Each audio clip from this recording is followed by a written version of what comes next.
So I'm riding to work today. I'm gonna put this my cell phone in its little holder and film. Shoot. Today I'm actually not really wearing a lot because it's about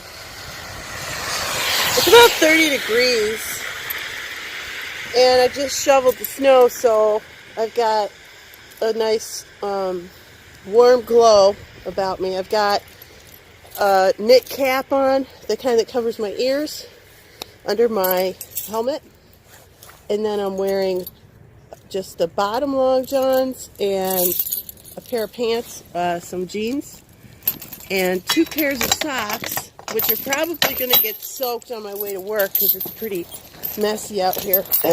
Then on top, I just have a long sleeve shirt and a shell, so basically like a rain jacket, because I'm pretty warm right now and I'm just getting on my bike, and because it's a little harder to ride today, I'm guaranteed to work up a sweat, and I don't want to get too hot because about within a mile I end up taking off clothes, which is kind of annoying. I just want to ride. So, goodness, okay, the strap is in the way, that's why you can't see. Oh, darn it. Okay, now you can see. Hopefully we won't get too much turbulence. I don't know. I think I'm going to have to put a bungee cord on this. I don't think I have a bungee cord. Dang it. This is going to pop out. I just know it. It's going to pop out, and it's going to fly into the slush, and that's not good. But this, dang it, the little straps cover, well, I guess you can kind of see. So I'm going to ride from Kenmore to my work. My work is at 640 Ellicott downtown. I typically take Delaware because I like the way the drivers are on Delaware. I think they're more used to me for some reason. It's just not as aggro. People aren't going as fast. I think Delaware is a little narrower for the cars, and the narrowness makes them drive slower, which is more comfortable for me. So I'm going to talk about riding in snow. Whenever I'm turning, I try to make sure I'm as centered on my bike as possible. I purposely concentrate on being as far over the rear wheel on my seat as possible, because if you're too forward, i.e. too much of your weight is forward of the center line of your bike, it's going to get harder and harder to turn in the snow. And when I mean hard, I mean you're more likely to fall down. Whereas if you're more upright and centered on the bike, you've got a lot more control. Anyone that rides a motorcycle or horses totally understands this.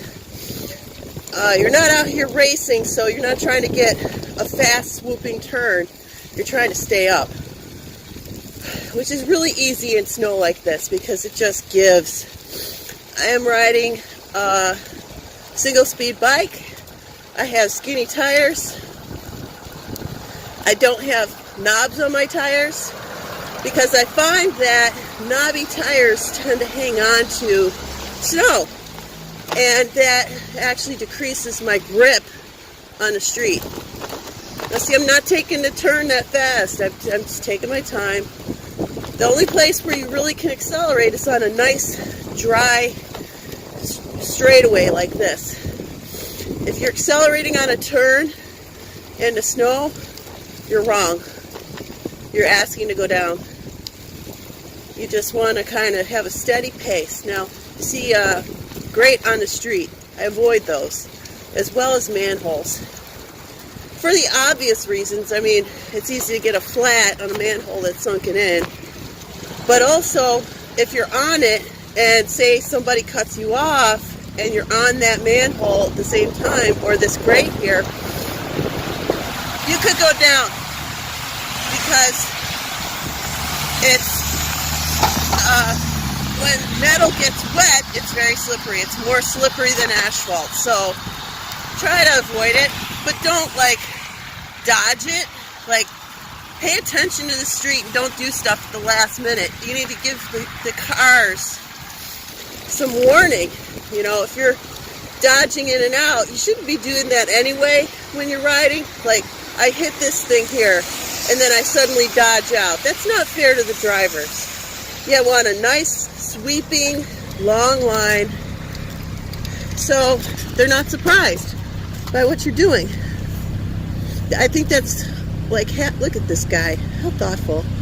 I think a lot of the times people, when they're riding a bike, they assume drivers can stop on a dime or turn on a dime, and it's unfair and it's kind of arrogant, and just don't do it. And I don't take up the whole lane because I've been riding for 35 years in urban traffic, and in my experience, if I was completely out of the way, and this has happened a lot, where I'm on the side here, not really taking up any room to speak of, the cars can get by me just fine, I get yelled at for that. I get yelled at for doing absolutely nothing wrong. So, in the cases when I have taken a lane, because let's say there's a whole lot of potholes and stuff, I get threatened. I've had people try to beat me up, and you know,